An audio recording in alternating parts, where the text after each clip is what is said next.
Cases जो है अभी भी 2000, 2200, 2500 तक डेली पॉजिटिव केसेस आ रहे हैं। लेकिन जो पॉजिटिविटी का जो रेशो है, परसेंटेज है, वो अभी कहीं स्टेबलाइज होते हुए दिख रहा है। डेली पॉजिटिविटी का रेशो जितने हम सैंपल्स लेते हैं उसमें पॉजिटिव पर्सन्स कितने आते हैं उसको हम पॉजिटिविटी रेशो बोलते हैं। तो तकरीबन 11-12% तक जो है स्टेबलाइज हो रहा है पिछले 4-5 दिन से। उसका असर देखने के लिए कुछ एक डेज या वीक्स भी लगेंगे जिसमें कि और इसको कमी आएगी। लेकिन तब तक जो कोविड का फैलाव हो चुका है उससे चलते डेथ्स का जो संख्या है डेफिनेटली सेम रह सकता है या कहीं उसमें मामूली बढ़ोतरी भी हो सकती है। बेड ऑक्यूपेंसी का सवाल पर मैं ये बताना चाहूंगा कि पहले जो 8-10 दिन पहले जो सिचुएशंस थी, टर्सरी केयर हॉस्पिटल्स में बेड्स की काफी किल्लत हुई थी, वो सिचुएशन आज इज आउट हुई है।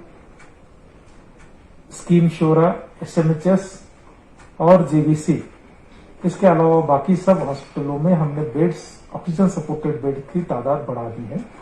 उससे चलते इनकी ऑक्यूपेंसी जो है 80-85% तक आ गई है। इवन आने वाले दिनों में और कम हो जाएगी। और उसके अपोजिट जो डिस्ट्रिक्ट हॉस्पिटल्स थे, जिले के सतह पर जो ऑक्सीजन सपोर्टेड बेड के जो इकदाम थे उसमें उतनी ऑक्यूपेंसी नहीं थी, हार्डली 15-20% थी। वो अब बढ़कर के जो है 40-45% तक आ गई। कहने का मकसद जो है बेड ऑक्यूपेंसी रिलेटेड जो डिफिकल्टी थी वो अब ईज आउट हो रही है। आने वाले दिनों में हमें और अपेक्षा है कि वो और ईज आउट हो जाएगी। जो होम आइसोलेशन में लोग रहते हैं उनके लिए एक स्पेशल किट जिसमें कि ऑक्सीजन सैचुरेशन मेजर करने के लिए डिवाइस, थर्मामीटर, टेम्परेचर मेजर करने के लिए कुछ एक कॉमन यूज वाला मेडिसिन और ये सब यूज करने के लिए एक एसओपी डूज एंड डोंट्स के तौर पर हर एक पॉजिटिव पर्सन्स को दी जा रही है। पिछले 3-4 दिन में उसमें थोड़ी सी दिक्कतें थी, लेकिन अभी जो है वो दिक्कतें कम हो गई है। हर एक पॉजिटिव पर्सन्स को कोविड किट जो है अपने घर में ही कंसर्न इंतजामिया से मिलने लगेगी, जिससे कि अपने घर में रहते हुए वो इलाज सही तरीके से कर सकेंगे। ऑक्सीजन का जहां तक सवाल है तो हमारे यहाँ 5 मैन्युफैक्चरिंग प्लांट्स है और 20 के करीब हॉस्पिटलों में ऑक्सीजन प्लांट्स लगे हुए। वादी की पोजीशन जो है ऑक्सीजन के चलते जो है काफी कंफर्टेबल पोजीशन में है। तो उस हालात को देखते हुए जो हमने बहुत ही नजदीक का जो नजरिया है या सिकुड़ता हुआ नजरिया उससे दूर आने की जरूरत है। कहीं कुछ मीडियम्स में मैंने ये भी देखा है कोई एलिगेशंस, काउंटर एलिगेशंस कि यहां कम हो रहा है, दूसरी जगह ज्यादा हो रहा है, उसमें हमने पढ़ने की जरूरत नहीं है। तो मुश्किल का वक्त है, हमने जो है एक कंबाइंड एक वन फैमिली मिलकर के चलने की जरूरत है। कोई चीज अगर कम पड़ जाती है तो डेफिनेटली हम दूसरे से मांग सकेंगे और डेफिनेटली वो ही गवर्नमेंट करती है। कोई भी फैसला लेने से पहले सरासर एक ब्रॉडर लेवल पर देख करके लार्जर इंटरेस्ट में वो फैसला लिया जाता है। तो ऐसे जो संकुचित नजरिए से, जो शॉर्ट साइटेड, नैरो माइंडेड कुछ एक कमेंट्स अगर आते हैं तो मैं कॉमन पब्लिक को ये अपील करना चाहूंगा कि आप उसमें मत ज्यादा देखिए। डेफिनेटली यहाँ की भी जो इंतजामिया है काफी बेटर है, आप सब जानते हैं। और इसको और बेटर करने के लिए जो जो चीजें हैं उसको हम जरूर करेंगे। वही बात लागू होती है यहाँ की वैक्सीनेशन से रिलेटेड। पहले जो है हमने काफी अप्रिहेंशंस थे, इवन हमारे हेल्थ स्टाफ ने भी वैक्सीनेशन नहीं किया था।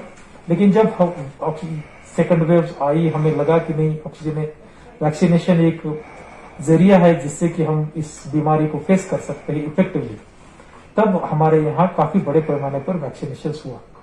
मैं आम आवाम का, खास करके रूरल एरियाज की जो आवाम का शुक्रिया अदा करना चाहता हूं कि उन्होंने बढ़े चढ़ करके इसमें हिस्सा लेकर के वैक्सीनेशन करवाया।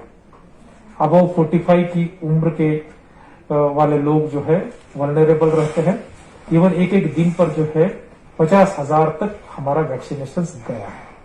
आज भी हमारा जो वैक्सीनेशन का जो परसेंटेज है वो 61% है और नेशनल एवरेज जो है 33% है।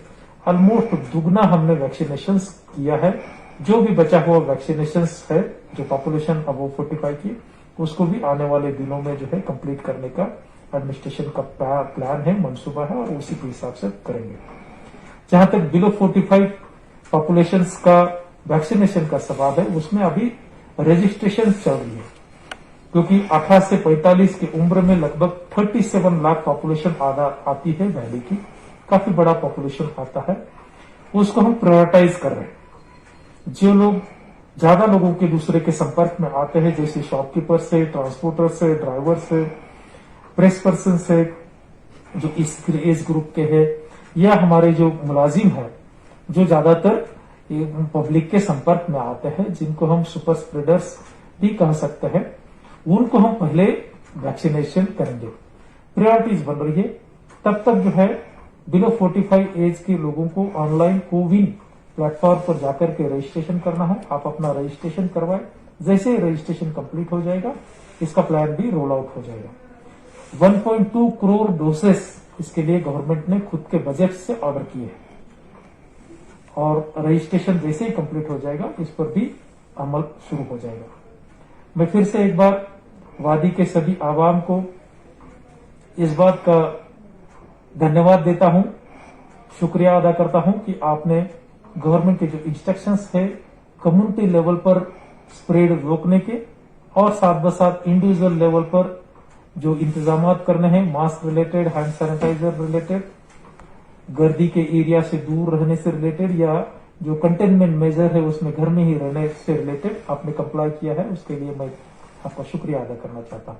और फिर से आपको गुजारिश करना चाहता हूं कि कोविड की जो अभी जो सेकंड वेव है, डेफिनेटली अभी उस लेवल तक नहीं आई है कि जिसमें हम रिलैक्स हो सके। अभी भी हमने वॉचफुल रहने की जरूरत है। काफी भयानक, काफी डेंजरस सिचुएशंस दूसरे इसमें है, डेफिनेटली उतनी नहीं आई है, लेकिन तो भी हमने इसको फेस करने के लिए सभी ने इंतजामिया का, एडमिनिस्ट्रेशन का सपोर्ट करने की जरूरत है, तभी हम कोविड को हरा सकेंगे। शुक्रिया, थैंक यू।